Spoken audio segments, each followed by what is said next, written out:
നിങ്ങൾ 3 ബാച്ചുകളെ പിരിക്കുക. എന്നിട്ട് ഇതിൽ തന്നെ പതുങ്ങിയിരിക്കുക. എന്റെ നിർദ്ദേശം കിട്ടിയാലുടൻ കോട്ടയിൽ കയറി ആക്രമിക്കുക. ഒരൊറ്റവണ്ണം രക്ഷപ്പെടാൻ അനുവദിക്കരുത്. ഗോ. Yes sir.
ദേവദാസ്, ഒരുപാട് കേട്ടിട്ടുണ്ട് നിങ്ങളെ പറ്റി. മിടുക്കനാണെന്ന് പറയാ. പരിചയപ്പെടാൻ കഴിഞ്ഞതിൽ സന്തോഷം. ഈ പുലി എന്ന് പറയുന്നവൻ നീയാണല്ലേ? എല്ലാവരും ഓമനിച്ച് വിളിക്കുന്നത് അങ്ങനെയാണ്. കാണുന്നതിന് മുമ്പ് നീ ഒരു ഭയങ്കരനാണെന്നാണ് കരുതിയിരുന്നത്. പക്ഷെ എലി എന്ന പേരാണ് നിനക്ക് കൂടുതൽ ഇണങ്ങുന്നത്. ഇത് എന്നെ പലരും എന്നോട് പറഞ്ഞിട്ടുണ്ട്. അതെ, ലീവിൽ പ്രവേശിക്കുന്നത് കേട്ടല്ലോ. ഇതൊക്കെ ഞാനിങ്ങനെ അറിയുന്നതായിരിക്കും അല്ലേ? നിങ്ങൾക്ക് എന്ത് ചെയ്യണം എന്ന് ചെയ്യണ്ടെന്ന് തീരുമാനിക്കുന്നത് എന്നെപ്പോഴും അതല്ലേ മിസ്റ്റർ ദേവദാസ്?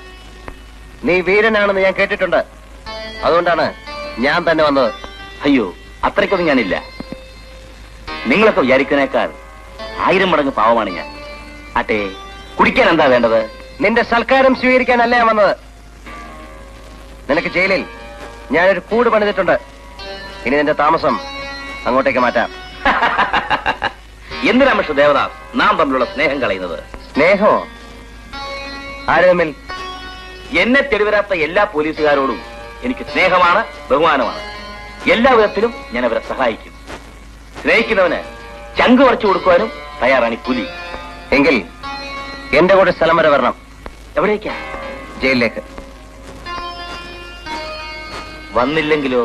വന്നില്ലെങ്കിൽ പുലിയെ എനിക്ക് കൊണ്ടുപോകേണ്ടി വരും.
ഔദ്യോഗിക ജീവിതത്തിലെ അവസാനത്തെ കണ്ണിയാണ് നീ.